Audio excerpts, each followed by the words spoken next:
کہ جب حضور مسجد نبوی سے باہر نکلتے ہیں تو آگے حضرت عمر و ابو بکر رضی اللہ تعالی عنہما کھڑے ہیں، چہرے کے اوپر عجیب اداسی ہے۔ کہا عمر ابو بکر اس وقت کیوں کھڑے ہو؟ عرض کی حضور بھوک نے گھر میں ٹکنے نہیں دیا، ہم نے چاہا حضور کا چہرہ دیکھ لیں تو کچھ پیاس بجھ جائے، کچھ بھوک مٹ جائے۔ حضور نے فرمایا میرا حال بھی یہی ہے، جس چیز نے تجھے گھروں سے نکالا ہے وہی چیز مجھے گھر سے نکال لائی ہے۔ تو حضور نے جب دیکھا کہ کھانا ہے تو حضور نے ایک روٹی لی اور چند بوٹیاں اٹھائیں اور ایک خادم کو بلا کر کے کہا جاؤ ہمارے گھر دے آؤ، میری بیٹی فاطمہ کتنے دنوں سے بھوکی ہے۔ ہمیں تو وہ کہانی بھی اسلام کی غربت کی یاد آتی ہے کہ جب احد کے اندر 70 شہیدوں کے لاشیں پڑے ہوئے ہیں تو حضرت صفیہ حضور کی پھپھی اپنے بھائی حمزہ کے لیے 2 چادریں لے کر کے کفن کی آتی ہے، تو حضور علیہ السلام نے فرمایا کہ جس قبر میں حمزہ کو دفن کیا جائے اسی قبر میں مصعب بن عمیر کو بھی کفن دیا جائے اور دفن کیا جائے، اور کہا میرے چچا کے لیے اس کی جو بہن میری پھپھو جو 2 چادریں لے آئی ہے، کہا ایک چادر ہم مصعب بن عمیر کو دیں گے۔ یہ مصعب بن عمیر کون ہے؟ تاریخ پڑھو، کتنی دل آویز تاریخ ہے۔ مکے میں ایک امیر ترین خاتون ہے جس کے بیٹے کا نام مصعب ہے، اور وہ اپنے بیٹے کو اتنا خوبصورت لباس پہناتی ہے اور اتنے خوبصورت خوشبو اور عطر اس کو لگاتی ہے کہ مصعب بن عمیر جن گلیوں سے گزرتے تھے دیر تک وہ گلیاں مہکتی رہتی تھی، لوگ کہتے تھے یہاں سے مصعب گزر کے گیا ہوگا اس لیے یہ گلیاں مہک رہی ہیں۔ اچھا پھر مصعب پہ نظر پڑتی ہے میرے محمد عربی کی، تو مصعب بن عمیر حضور کی زلفوں کا اسیر ہو جاتا ہے۔ ماں کافرہ ہے، جب پتہ چلتا ہے تو اس کا لباس بھی چھین لیتی ہے، سہولتیں اور آسودگیاں بھی واپس لے لیتی ہے۔ پھر وہ وقت بھی آیا کہ مصعب بن عمیر حبشہ کی جانب ہجرت کر جاتے ہیں۔ مکے کے حالات کچھ تھوڑے سے خوشگوار نظر آئے تو وہ حبشہ سے واپس مکے جب پلٹے تو ان کے بدن پہ جو چادر تھی وہ جگہ جگہ سے پٹی ہوئی تھی۔ میرے آقا کریم علیہ السلام نے دیکھا تو حضور کی آنکھوں میں آنسو ٹپکنے لگے۔ کہا یہ وہی مصعب ہے جو اتنا خوش پوش نوجوان تھا کہ میں نے پورے مکے میں اس سے خوبصورت لباس پہننے والا کوئی دوسرا شخص نہیں دیکھا، اور آج میرے مصعب کو پہننے کے لیے جو چادر میسر ہے وہ بھی جگہ جگہ سے پھٹی ہوئی ہے۔ یہ اسلام کی غربت کی کہانی ہے، اور آج احد میں یہی مصعب بن عمیر شہید ہو جاتے ہیں اور ان کے لیے کفن بھی دستیاب نہیں ہے۔ حضور نے کہا جو میرے چچا کے لیے 2 چادریں لائی ہیں ان میں سے ایک کا کفن مصعب کو دے دو نا، اور دوسری چادر سے کفن میرے چچا کو دے دیا جائے۔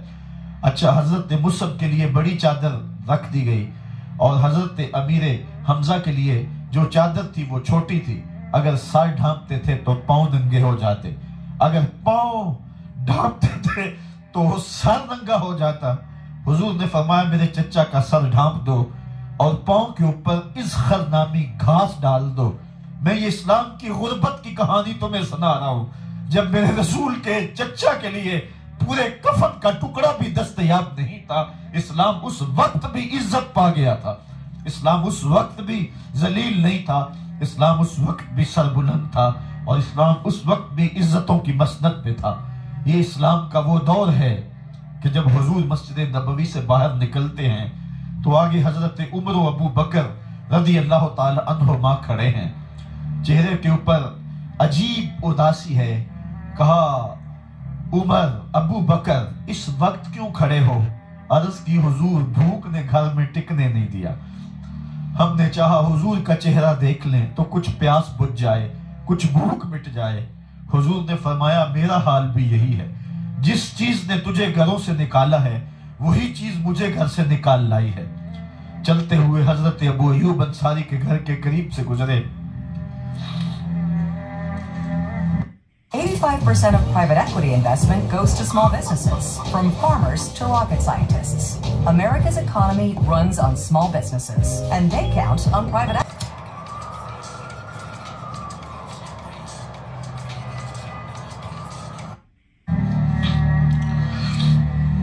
حضور کی خوشبو پا کے وہ باہر آ گئے. عرض کی بندہ نواز آج میرے مہمان نہیں بنتے؟ حضور نے کہا تمہاری مرضی. گھر لے گئے, چٹائی بچھائی, حضور کو بٹھایا, گھر والوں کو بکری کا بچہ ذبح کر کے دیا, کہا جلدی جلدی کھانا تیار کرو, میرے آقا کو بھوک لگی ہوگی. یہ کہہ کے واپس آئے, حضور کے پاس بیٹھے, نظر چہرے پہ پڑی تو گھبرا گئے. نکاحت کے آثار اتنے واضح تھے کہ سمجھ آ رہی تھی کتنے دنوں سے حضور نے کچھ نہیں کھایا. اٹھ کے باغ میں چلے گئے, کھجوروں کا خوشہ توڑا, حضور کے سامنے رکھا, کہا بندہ نواز جب تک کھانا تیار نہیں ہوتا یہ کھجوریں تناول فرمائیں. تھوڑی دیر کے بعد کھانا دسترخوان پہ لگ گیا. حضور سے عرض کی گئی حضور آئے کھانا تناول کر لیں. حضور نے دسترخوان پر تشریف فرما ہو کر کے حضور نے کپڑا اٹھایا تو حضور نے جب دیکھا کہ کھانا ہے تو حضور نے ایک روٹی لی اور چند بوٹیاں اٹھائیں اور ایک خادم کو بلا کر کے کہا جاؤ ہمارے گھر دے آؤ, میری بیٹی فاطمہ کتنے دنوں سے بھوکی.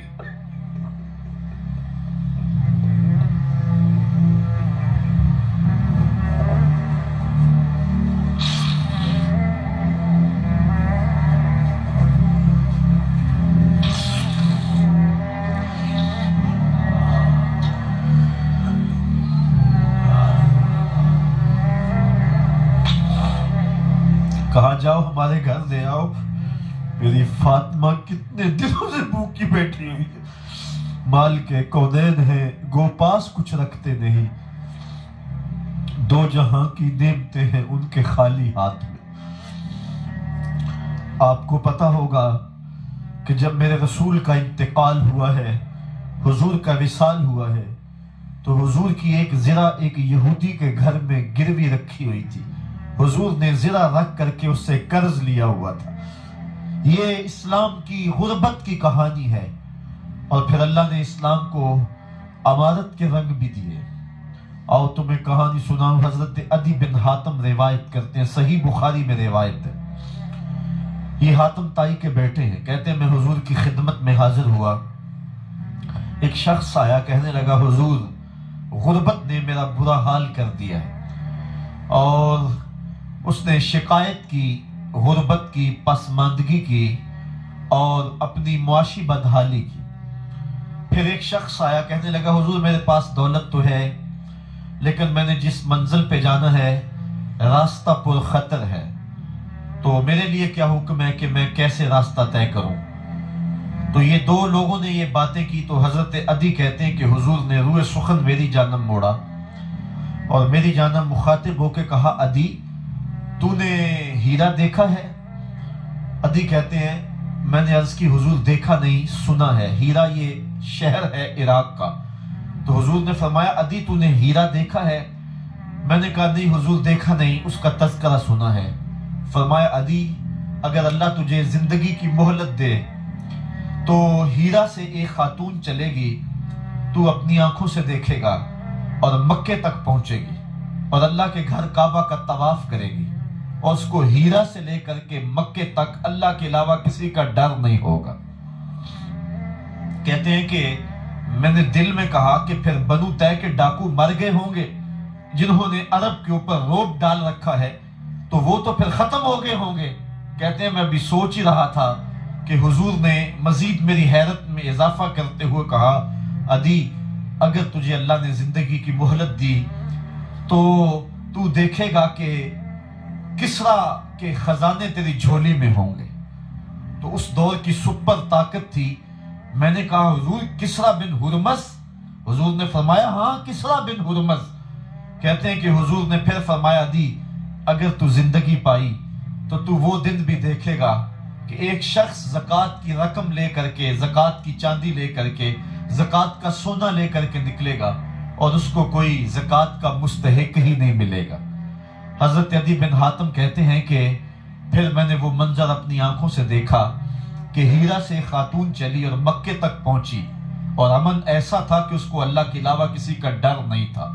پھر وہ لمحے بھی میں نے دیکھے کہ کسرا بن ہرمز کے خزانے مسجد نبوی کے باہر پڑے ہوئے ہیں. تو کہتے ہیں تیسری چیز میں دیکھ نہ سکا اور میں نے لوگوں کو کہا کہ یہ میں تو نہیں دیکھ سکا، میری شاید زندگی وفا نہ کرے، اور اگر تمہاری زندگی وفا کرے تو تم دیکھنا میرے آقا نے جو فرمایا تھا 2 باتیں تو پوری ہو گئی ہیں، اور تیسری بات تم دیکھ لو گے۔ حضرت یحییٰ بن سعید فرماتے ہیں کہ حضرت عمر بن عبدالعزیز کا زمانہ تھا، اور انہوں نے مجھے افریقہ کی جانب زکوٰۃ وصول کرنے کے لیے بھیجا۔ میں وہاں سے زکوٰۃ وصول کی، اور پھر میں زکوٰۃ لینے والے مستحقین کو ڈھونڈنے لگا، تو کہتے مجھے کوئی مستحق نہ ملا۔ پھر میں غلام پکڑتا اور اس کے پیسے دے کے اس کو آزاد کرواتا چلا جاتا۔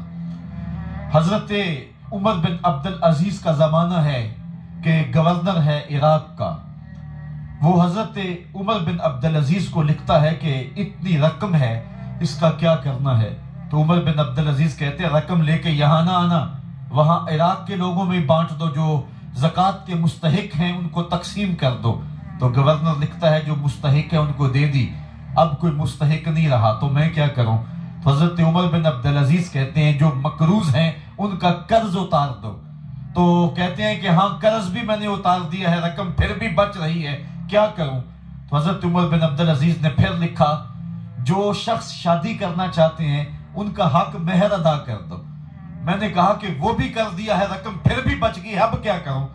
تو حضرت عمر بن عبدالعزیز نے مجھے لکھا کہ جو غیر مسلم ہیں جنہوں نے ٹیکس دیا ہوا ہے، جتنا ٹیکس دیا ہے اس سے دگنے پیسے ان کو قرضے میں دے دو، اور ان کو کہو جاؤ اس کا کاروبار کرو، کھیتی باڑی کرو، اور ساتھ انہیں یہ بھی کہہ دینا قرض کی فکر نہ کرنا اور زیادہ اس میں پریشان نہ ہونا، جب دے سکو گے دے دینا۔